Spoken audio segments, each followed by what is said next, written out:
राज्यभरातील 12 जिल्हा परिषद आणि 125 पंचायत समित्यांसाठी आज मतदान. 7438 उमेदवार निवडणुकीच्या मैदानात. उपमुख्यमंत्री सुनेत्रा पवारांनी बजावला मतदानाचा हक्क. पार्थ पवार, युगेंद्र पवार यांचंही मतदान. जिल्हा परिषद पंचायत समिती निवडणुकीसाठी काटेवाडीमध्ये मतदान. अलिबागमधील कावेर मतदान केंद्रावर ईव्हीएममध्ये बिघाड. साताऱ्याच्या कराडमधील चोचेगावमध्ये ईव्हीएम बंद, तर सोलापुरातील पाथर्डी येथील 224 मतदान केंद्रावर मशीन बंद. मतदारांना मनस्ताप.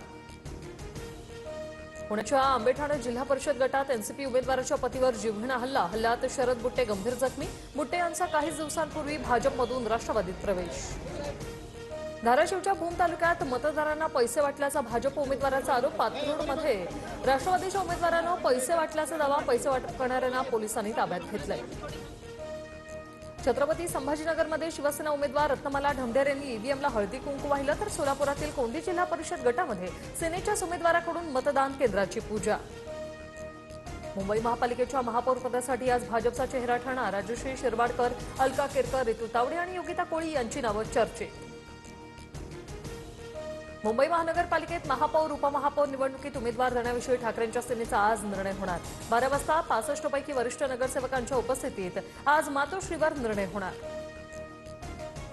सुनेत्रा पवारांची खासदारकी कुणाला मिळेल याबाबत पवार कुटुंबात चर्चा नाही. रोहित पवारांकडून स्पष्ट.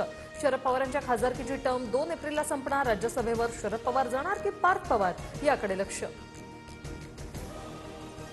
अजित पवारांच्या विमान अपघाताबाबत रोहित पवारांची 10 तारखेला पत्रकार परिषद, तर दोन्ही राष्ट्रवादींच्या विलिनीकरण चर्चेबाबत 12 फेब्रुवारीला बोलणार रोहित पवारांची माहिती.